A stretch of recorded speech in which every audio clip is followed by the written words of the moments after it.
students, my name is Shimala and I'll be teaching you physics. I hope from the previous video you're clear with the syllabus of this trimester. So now let's begin with our first chapter, motion. Before we begin, I want you all to pause the video and copy down the learning objectives of this chapter.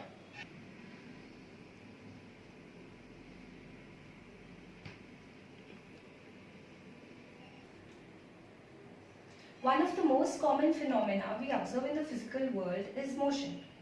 Mechanics is a branch of physics that deals with the behavior of moving objects. Mechanics can be further divided into two branches, that is,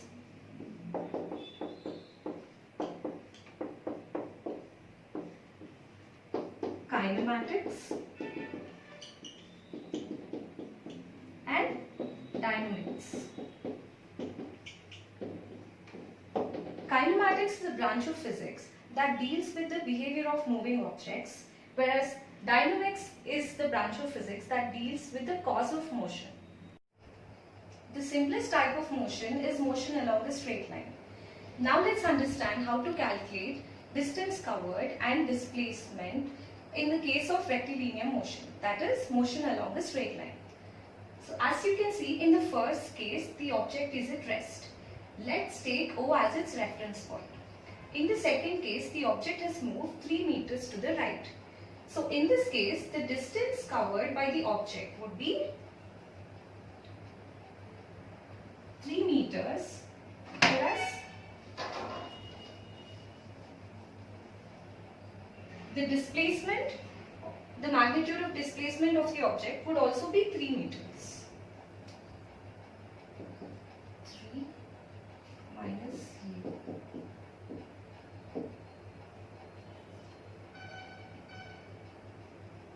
to the right. Now in the third case, the object has moved from this point to this point. In this case, the distance covered would be 3 plus 4, which is 7 meters, whereas the displacement would be final minus initial, which is minus 4 meters minus 3 meters, that is 7 meters. The negative sign indicates that the object has moved to the left. Now let's define uniform and non-uniform motion. A body is said to be in uniform motion if it covers equal distances in equal time intervals. It doesn't matter how small the time intervals are. Now let's plot a graph, that is distance versus time graph, to understand uniform motion.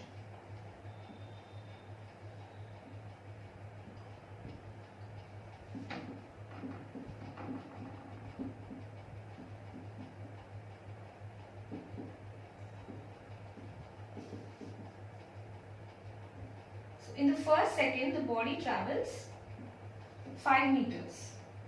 The next 10, then 15, then so on, 20. So if you plot the graph,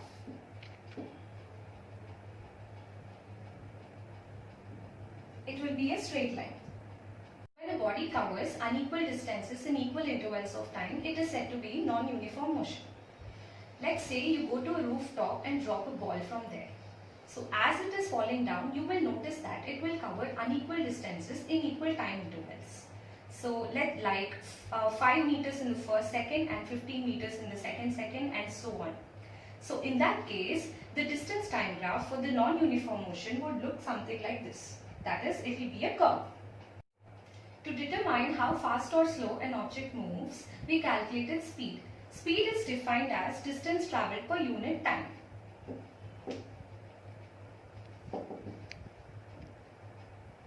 Distance travelled per unit time. So speed is not only dependent on distance but also the time during which the object travels. The SI unit of speed is meters per second. The speed of an object always need not be constant. In most cases, we observe that the objects are in non-uniform motion. So, the rate of motion of such objects can be described in terms of average speed. Average speed can be obtained by dividing total distance travelled by the total time taken. Okay, now let's find out average speed using an example.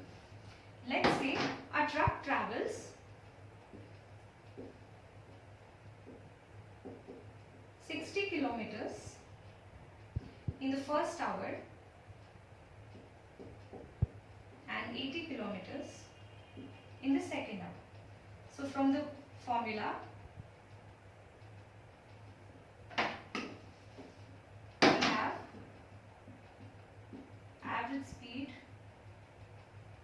is total distance, which is 60 plus 80, total time, which is 1 plus 1, 140 by 2, 70 kilometers per hour. Speed with direction gives us velocity. Velocity is rate of change of displacement. And the SI units of velocity are same as that of speed. So let us consider a case where the object is changing its speed but not its direction. In that case, the average velocity can be calculated in the same way as we have calculated average speed. But if the object is changing both its speed and direction, the average velocity of an object is given by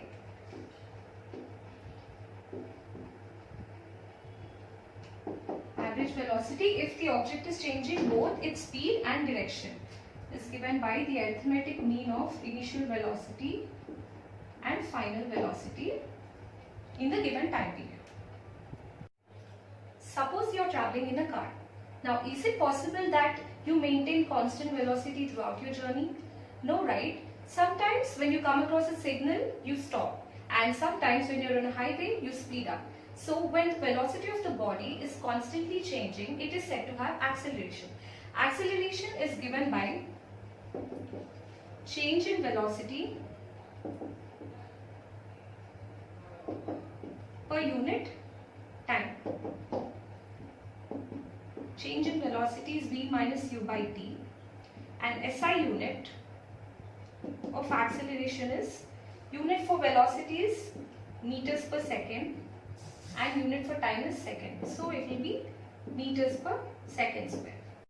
There are two types of accelerations, positive acceleration and negative acceleration. When an object's velocity is constantly increasing with time, its acceleration is said to be positive. When an object's velocity is constantly decreasing with time, the object is said to have negative acceleration. One example for positive acceleration is when you're traveling in a car and when the car is speeding up, its velocity is increasing with time, then the car is said to have positive acceleration. And when the car is slowing down, that is when you apply a brake, then the car is said to have negative acceleration. We can represent the change in position of an object using displacement versus time graphs.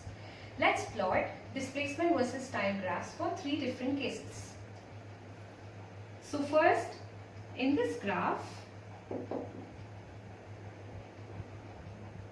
distance is taken along y-axis, whereas time is taken along x-axis.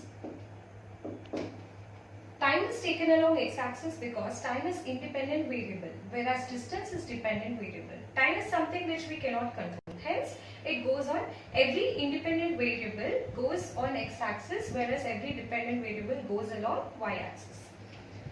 Now, the first case is when an object is at rest.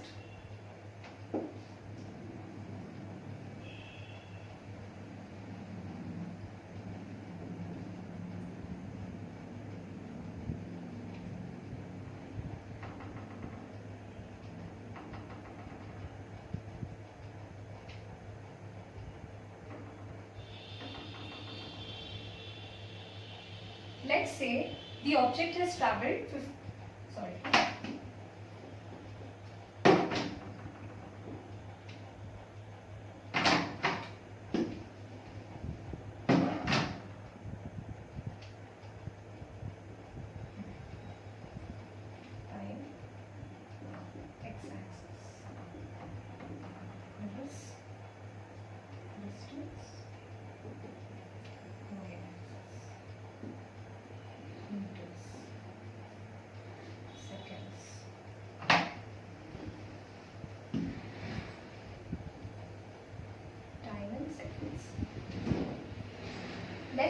the object has travelled 50 meters and it has come to rest.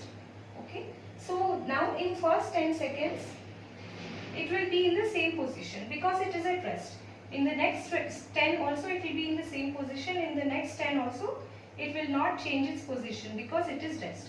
So if you connect the dots, you will see that the graph of distance versus time is a straight line parallel to x-axis and its slope is 0. Now let's consider the case when an object is moving in uniform motion. In this case, the displacement versus time graph would look something like this.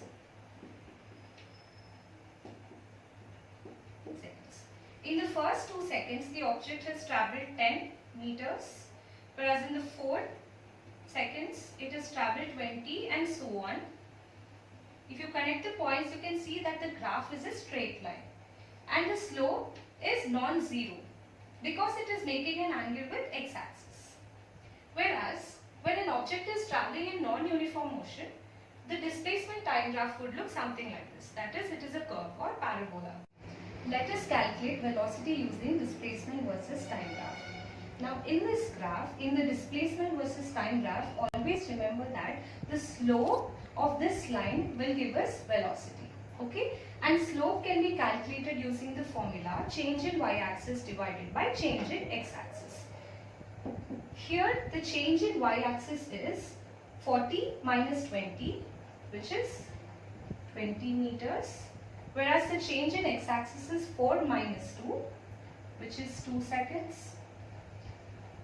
So S2 minus S1 is 40 minus 20 by 4 minus 2, which is 20 by 2, 10 meters per second. Gives us the velocity. I hope you've all understood the concepts. If you haven't understood, please watch the video again. And if you have doubts, please write them down in your journal. The doubts would be addressed during the Google Meet. Thank you.